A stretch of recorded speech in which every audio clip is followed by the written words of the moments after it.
Nang makalabas sa tolda ay nakita ni Haring Jericho si Nicolas na humahangos ng takbo palapit sa kanya. Naliligo ito sa sariling pawis na parang nakakita ng multo. Sinukbit nito ang espada sa bewang at nagbaw kay Haring Jericho. "Kamahalan, iniulat ng mga kawal na ang hukbo ni Raya ay kumikilos na." Sumbong ni Nicolas, ngunit napansin ng kabalyero na tila hindi man lang nagulat ang hari sa kanyang nalaman.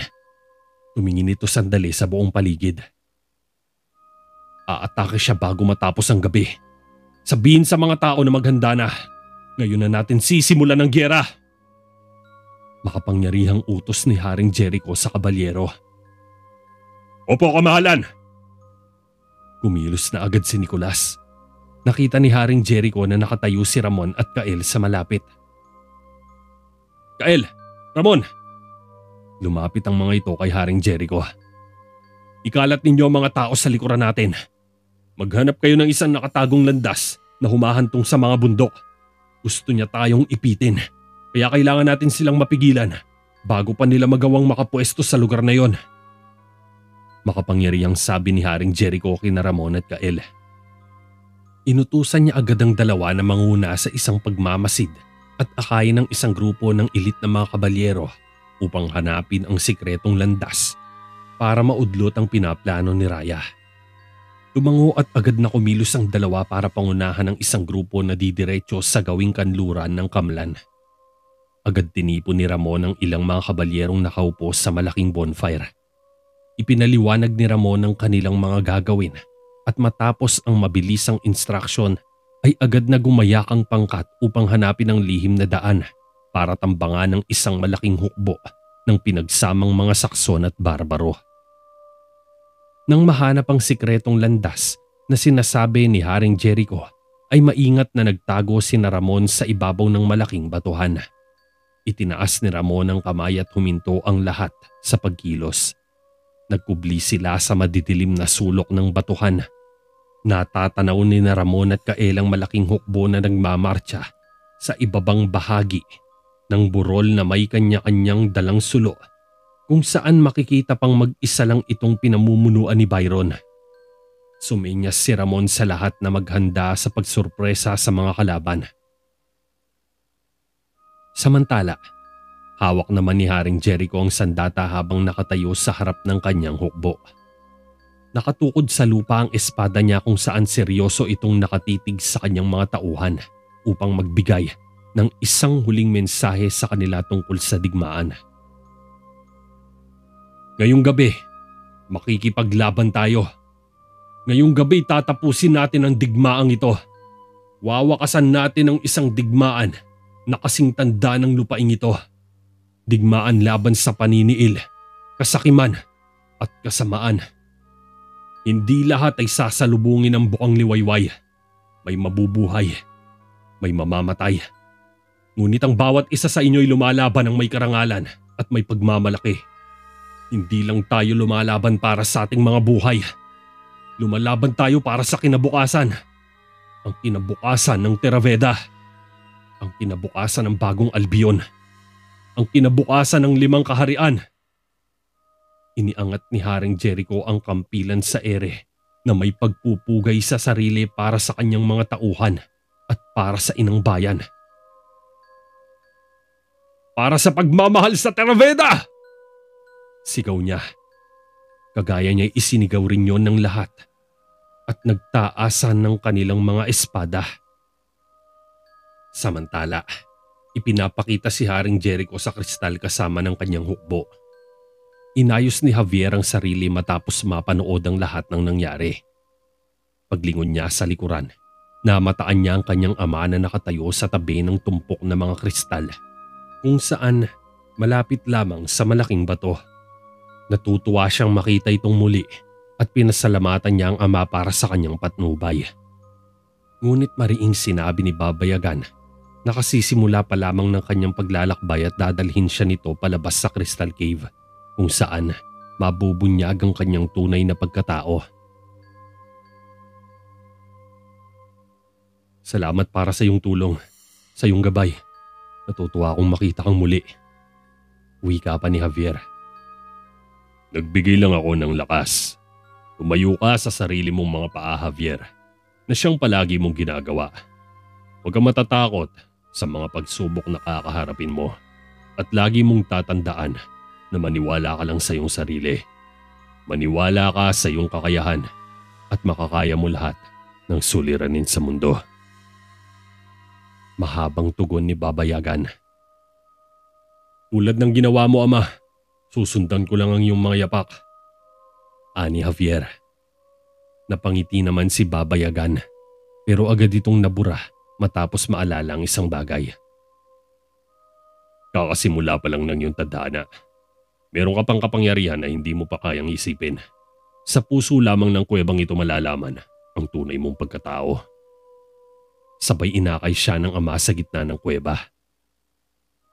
Halika, patungo sa liwanag. Naghihintay na ang iyong kapalaran. Huwag kang matakot, magtiwala ka kung ano ka. Magtiwala ka sa kung ano ang mangyayari. Naglakad si Javier patungo sa liwanag. Huminto siya at nilingon ang kanyang ama na masayang nakatingin sa kanya. Paalam, Ama. Malungkot na sabi ni Javier. Walang paalam, Abner. Lagi lang akong nandito kapag kailangan mo. Gaya ng lagi mong ginagawa. Umakyat si Javier ng isang hakbang at naglakad patungo sa liwanag.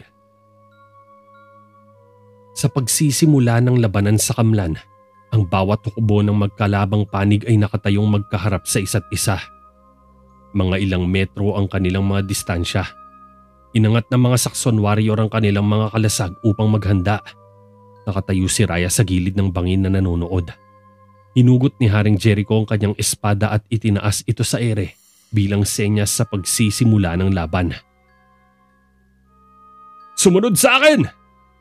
Malakas na sigaw ni Haring Jericho sa kanyang mga tauhan at matapang na hinarap ang mga kalaban. Sumugod din ang mga Sakson na sumisigaw habang may mga tangan na matataas na mga sandata. Kasabay nito, nagsimula na ring sugurin ng pangkat ni Ramon ng mga Sakson sa ibaba ng burol. Nasurpresa ang mga ito nang makita ang grupo ng mga kabalyero na tumatakbo palapit sa kanila na sumisigaw sa digmaan. Talunin sila! Malakas na sigaw ni Ramon at sa gitna ng mahabang daan ay nag-umpugan ang kanilang mga hukbo. Maraming barbaro ang sinagasa ni Ramon gamit ang kanyang espada at marami ring kalaban ang inilagan niya sa limitadong espasyo ng kalsada.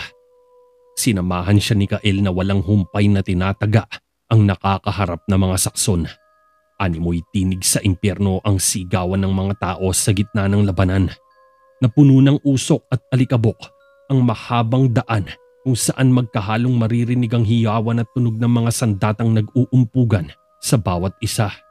Nakarating ang dalawa sa gitna ng hukbo ng mga Saxon warriors na may mga malalaking mandirigma.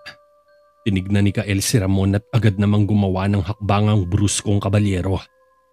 Inugot ni Ramon ang kalasag niya sa likod habang papalapit sa kanilang mga malalaking mama. Bago pa makapagbitaw ang mga ito, inatake agad ni Ramon ang isa mula sa harapan gamit ng kanyang kalasag. Binangga niya ito na parang toro at tumalsik na parang bola ang malaking lalaki sa kanyang mga kasamahan. Isa-isang natumba ang mga ito sa lupa. Sinamantala ito ni Kael at pinagahataw niya ng saksak ang bawat malapitan. Nilaslas niya sa may leeg ang isa, kasunod na tinusok sa tiyan ang pangalawa. Sinabayan din ito ni Ramon at inatake ang tatlong mga nakatulala. Pare-parehong bumagsak sa lupa ang tatlo matapos paglalaslasin ni Ramon ang kanilang mga leeg. Sumenyas si Kael sa mga archers nila na tirahin ang likurang bahagi ng kalaban. Sa pagbaba ng kanyang kamay, binitawan ng mga mamamana ng Terraveda ang mga palaso mula sa kanilang mga pana at marami sa mga kalaban ang tinamaan at agad na namatay.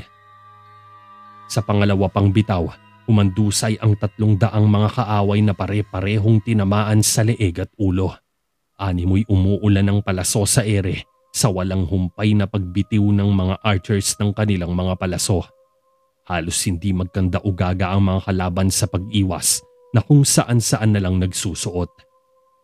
Sa loob lamang ng 2 minuto Halos 3,000 na ang namatay sa hanay ng mga kaaway. Subalit masyado pa rin silang marami na patuloy na bumubuhos patungo sa mga kabalyero. Gumawa ng isang triangle formation sina Kael at Ramon upang pahupain ang agresibong pagsulong ng mga Sakson para makapenetrate sila ng maayos sa laban. Nang mabuo ang kanilang depensa ay tinakip nila ang mga kalasag sa gilid ng kanilang mga katawan at gamit ang mga espada ay tinusok nila na parang kalabaw ang mga kalabang nahahagip nila sa may gilid. Halos hindi makalapit ang mga Sakson warriors sa higpit ng formation ng mga kabalyero. Sinubukan nila itong tapunan ng mga sibat, subalit pinayungan lang sila ng mga kabalyero tapos pinagpuputol-putol ang mga binting nasa paligid nila. Nagsigawan ng mga kalaban ng mga tumba sila sa lupa habang sumisirit palabas ang mga dugo sa kanilang mga katawan. Sumenyas pa si Ramon sa mga archers at sabay-sabay muling pinaulanan ng mga nasa malayo. Tumba ang mga ito sa likuran na pare-parehong nakahawak sa kanilang mga leeg at tiyan. Ilan na sa mga kalaban ang napapabagsak, ngunit hindi pa rin sumusuko si Byron sa pagsugod para dominahin ang laban. Inakay niya ang kanyang mga sundalo upang pumihit sa kaliwa kung saan dinaanan nila ang gilid ng bangin. Napansin ni Ramon ang balak ni Byron, kaya naman inutusan niya ang mga archers na buhusan ng palaso ang tinatahak na daan ni Byron. Pumasa ang mga mamamana subalit sinugod sila ng mga kalaban na nanggaling sa itaas na bahagi ng burol. Mabilis kumikilos ang mga ito pababa kaya ang mga archers ay nataranta kung sino ang dapat unahin. Pakay ng mga ito na ipitin sa gitna ang grupo ng mga kabalyero upang mapahina ang kanilang opensa. Subalit hindi ito hinayaan ni Kael. Tumalon siya sa isang bato at sinugod mag-isa ang mga kalabang bumababa sa burol. Nakita siya ng mga kabaro kaya sinamahan nila siyang lumaban at pinabagsak nila ang mga barbaro na galing sa itaas. Gamit ang talim ng espada ay walang humpay na tinuhog ni Kael ang mga kalaban. Bawat madaanan ay nabibigyan ng malalaking pinsala kung saan nakuha pang paikuti ni Kael ang espada upang magpakitang gilas sa mga kasamahan. Nagbigay ito ng moral sa mga kabalyero at buong tapang na inatake ang mga barbaro. Inubos nila ito hanggang sa ang iba rito ay nagsitakas na lang.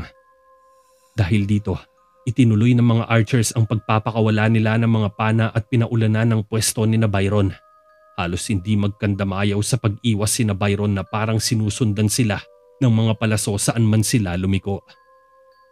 Sinubukan nila itong pigilan sa pamamagitan ng mga kalasag, subalit nakalapit ang grupo ni Ramon at pinagbabangga sila nito gamit ng kanilang mga kalasag. Dahil dito, napaatras ang hukbo ni Byron papunta sa gilid at sa kasamaang palad ay nahulog sila sa bangin. Nagawa pang makakapit ni na Byron sa mga ugat ng puno at mga bato sa gilid ng cliff, subalit pinagtutusok sila ng mga sibat na napulot ni na Ramon. Halos magsiiyakan ng mga kalaban nang sabay-sabay silang mga hulog sa bangin kasama na si Byron na matalim ang titig kay Ramon bago makabitaw sa isang ugat ng puno. Diretsong dumausdos si Byron pababa at ang kasunod ay maririnig na lang ang tunog ng pagbagsak ng kanilang mga katawan sa lupa. Matapos nito ay nagsitaasan ng mga sandata si na Ramon mula sa nalalapit na tagumpay at sumisigaw na sinunod ang mga natitira pang kalaban sa unahan. Sa kabilang ibayo ng labanan, inatake naman ng grupo ni na Haring Jericho ang malaking hukbo sa lambak na pinamumunuan ni Elias. Parang ipo-ipo na sumugod si Haring Jericho. Lahat ng madaanan ay giba. Walang sino man ang nakakalampas na hindi na pag-iiwan ng malalaking sugat. Nilaslas niya ang isa. Tinaga naman ang nasa kaliwa. May sumugod sa kanan niya subalit binaligtad niya lang ito sa pamamagitan ng pagbangga ng kanyang balikat. Sumirko sa ere ang Sakson at iniwanan pa ng taga sa likod. Tinamaan pa ito ng isang taga sa leeg ng hambalusin ni Nicolas ng espada. Bumagsak na duguan ng Sakson na agarang namatay matapos malunod sa sariling dugo. Inatake pa ni Nicolas ang mga gustong humarang kay Haring Jericho sa pag-abante niya. Nakasuporta ang kabalyero upang walang makalapit dito at malayang mahanap si Raya. Nalingid sa kanilang kaalaman ay nasa ibabaw lang ng isang burol na pinapanood ang laban sa ibaba. Habang dumadaan si Haring Jericho, pinuputol niya ang mga binti ng kalaban mula sa likod ng kanilang mga paa. Tumba ang mga ito na animoy ng apilayan. Yumuko siya nang salubungin siya ng taga. Isang atake at sipa sa dibdib ang tinamo ng lalaki na nangahas na sumugod. Bumaligtad ang lalaki ng nakatihaya sa lupa. Napasuka ito ng dugo ng tarakin ito ni Haring Jericho sa tiyan. Halos maligo na sa dugo ang batang hari sa dami ng kanyang napapatay. Ni hindi man lang ito tumigil sa pag-abante. Marahas sinusuong ang sino mang humarang. Lahat ay pinapabagsak gamit ang kanyang kampilan. Habang patuloy na umaabante, may 3 umatake sa kanya. Sumundot ang isa sa may tagiliran niya, ngunit inilagan lamang ito ni Haring Jericho pagkatapos ay hinawakan sa leeg. Sumabay ang ikalawa pero umiikot lang si Haring Jericho at nag-iwan ng laslas dito. Tumalon ng paghambalos ang pangatlo sa harapan pero sinipa ito ni Haring Jericho. Nang umangat sa ere ay mabilis na umikot si Haring Jericho at tinuhog ng kampilan sa dibdib ang lalaking hinawakan. Sumunod ay pinaikot niya ang espada niya at hinagis sa lalaking nakaangat. Animoy pinako sa krus ang pangatlong kalaban nang maibukan nito ang mga braso sa ere. Bago pa makalapag ay hinugot ni Haring Jericho ang kampilan at hinagis naman sa papalapit pang kalaban. Nahati sa 2 ang mukha ng lalaki nang bumao ng kampilan. Binunot ni Haring Jericho ang espada at sinugod pa ang mga kalaban habang nakabuntot sa kanya ang mga tauhan. Walang habas na pinagtataga ng grupo niya ang mga Saxon warriors na sinusubukang pigilan si Haring Jericho sa pagabante. Matalim ang bawat titig ni Haring Jericho sa kalaban at wala siyang pinapalampas sa mga ito. May isang barbaro ang nagtapon sa kanya ng right strike. Iniwasan ito ni Haring Jericho ngunit tumalo ng lalaki. Napaatras si Haring Jericho sa pag-iwas. Tinamaan ng kalaban ng kanyang kasamahan nang makaiwas si Haring Jericho. Galit na hinabol siya ng lalaking barbaro. Tumakbo si Haring Jericho habang hinahabol siya ng lalaki ng taga. May biglang tumalon sa kanya sa harapan at nakaiwas si Haring Jericho. Nataga ng lalaking humahabol ang sariling kasamahan. Bumao ng espada niya sa balikat ng kasama. Sinamantala ito ni Haring Jericho tsaka nilaslas sa leeg ang lalaki. Naputol ang ulo nito sa isang ikot lang ni Haring Jericho. Gumulong ang ulo papunta sa mga Saxon warriors. Pinulot ng isa ang ulo ng kasamahan, subalit napugutan din siya nang makalapit ang mga kabalyero. Parehong nahulog ang 2 ulo sa lupa na nagkatitigan pa sa isa't isa dahil sa katangahang ginawa. Samantala, hindi magkandamayaw sa tuwa si Raya habang pinapanood si Elias mula sa itaas ng burol na inuubos ang mga tauhan ni Haring Jericho. May iilang sumugod sa kanya, ngunit pinutol lang ni Elias ang kanilang mga braso gamit ang espesyal na sandata na may pagkakahalin tulad sa kampilan.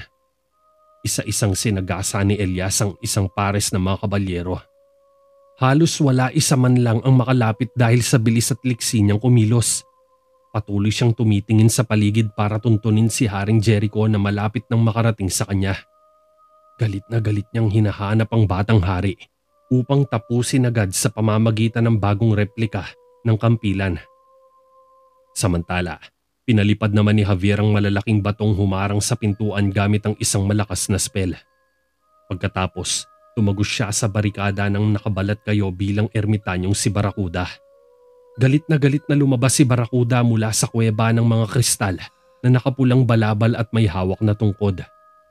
Agaran niyang nilisan ng Valley of the Fallen Kings upang magtungo sa lugar ng digmaan. Nakahanda na siyang makilahok sa malaking labanan sa Kamlan. Nagpapatuloy pa rin ang labanan sa Kamlan. Makikita mula sa ere ang malaking hukbo ng mga Saxon warriors na unti-unting nauubos dahil sa walang tigil na opensiba ng grupo ni Haring Jericho. Halos maubos na nila ang nasa gitnang parte ngunit masyado pa ring marami ang mga kalaban kumpara sa bilang nila.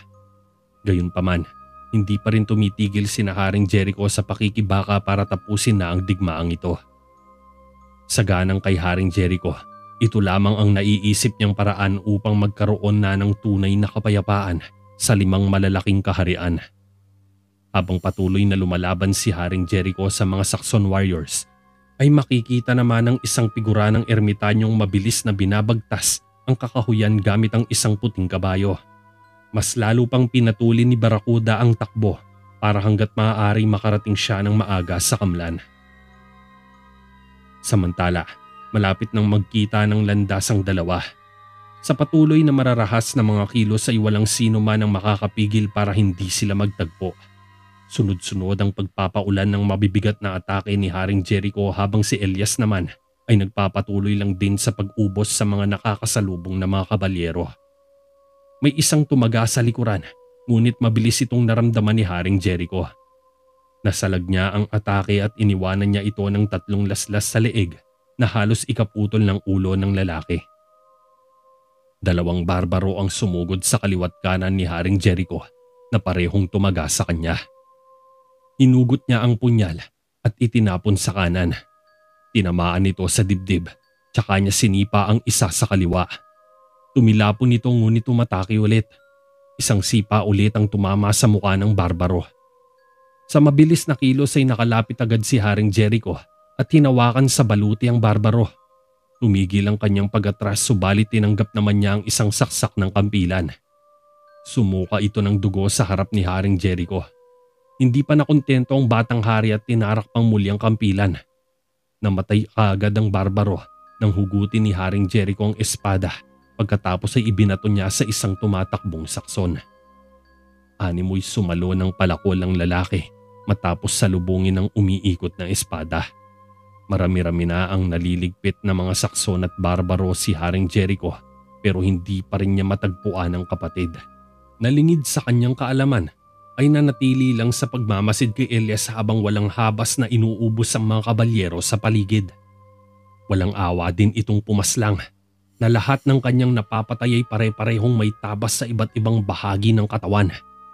Patuloy niyang pinapabagsak ang lahat ng mga kabalyerong humaharang sa kanya habang hinahanap si Haring Jericho.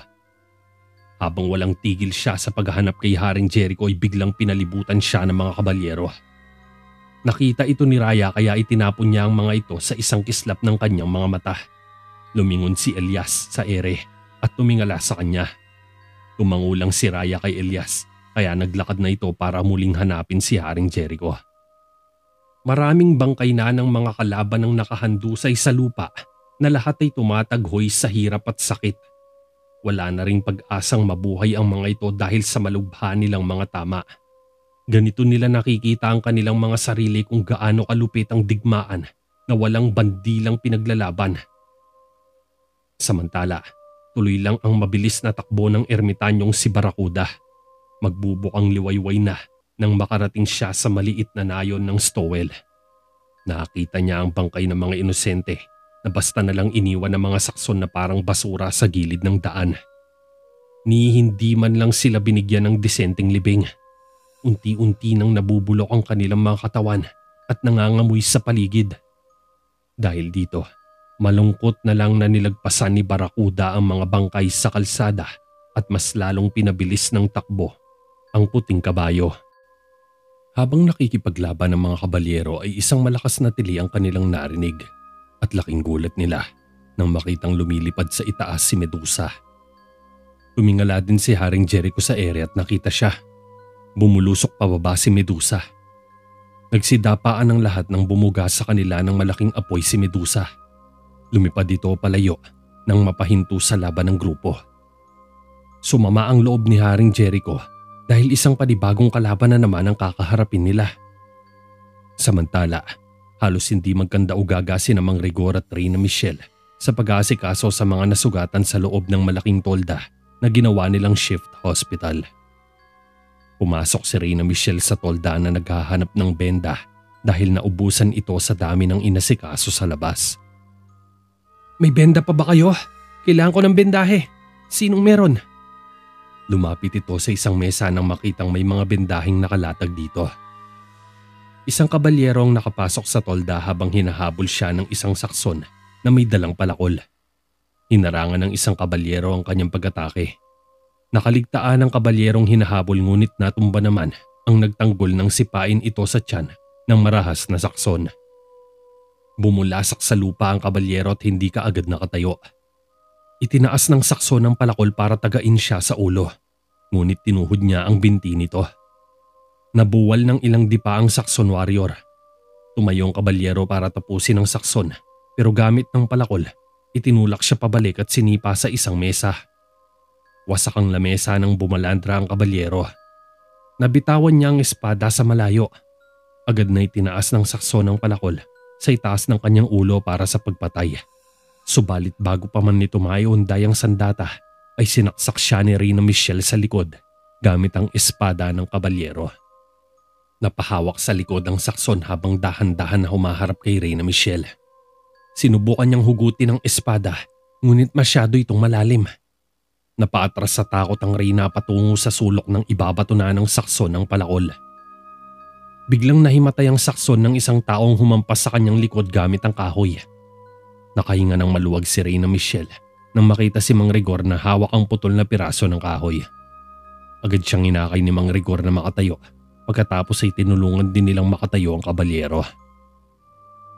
Tinanong ng Reyna ang kabalyero kung ano na ang nangyayari sa labas. Ngunit ang sagot lamang nito ay nagkawatak-watak sila matapos manalasa ang puting dragon. Tinanong din ng Reyna kung nasaan ngayon ang hari. Ngunit malungkot lang na yumuko ang kabalyero. Napabuntong hiningaan na lamang si Reyna Michelle pagkatapos inakay niya ang kabalyero sa gitna ng tolda upang magamot ang maliit na sugat nito sa binti at braso, dulot ng malaking apoy ni Medusa. Nagpapatuloy lamang si Javier sa pagtahak sa madilim na kagubatan kung saan nakukuha pa niyang pasabugi ng mga nakaharang na puno para walang makasagabal sa dadaanan niya. Habang naglalakbay, mas lumalakas ang kabog ni Javier dahil di siya sigurado kung aabot pa ba siya sa digmaan. Natatakot rin siyang baka hindi na niya maabutang buhay si Haring Jericho. Hinampas niya ng tungkod ng sidhe ang puwed ng kabayo kung saan mas lalo pa itong bumilis sa pagtakbo. Di naglaon, sa wakas ay nakarating din siya sa lambak ng kamlan. Dali-dali siyang umakyat sa tuktok ng burol para makita sa ibabang sitwasyon. Samantala, himalang nakaligtas si Byron sa pagkahulog sa bangin. At ngayon ay bumabangon siya mula sa ilalim ng kanyang mga kasamahan na naunang bumagsak sa lupa bago siya. Pinunasan niya ang dugo ang mukha niya pagkatapos ay hinanap niya ang kanyang palakol. Nakita niya ito sa tabi ng kasamahang nakahandusay at kinuha niya ito. Sumigaw ng malakas si Byron na parang sinapian ng demonyo at sa sobrang galit ay inatake niya ang mga kabalyerong nakikipaglaban sa may bukana ng lambak. Nakipaglaban naman si Haring Jericho sa isang Saxon. Siniko niya at ibinalibag ito sa lupa.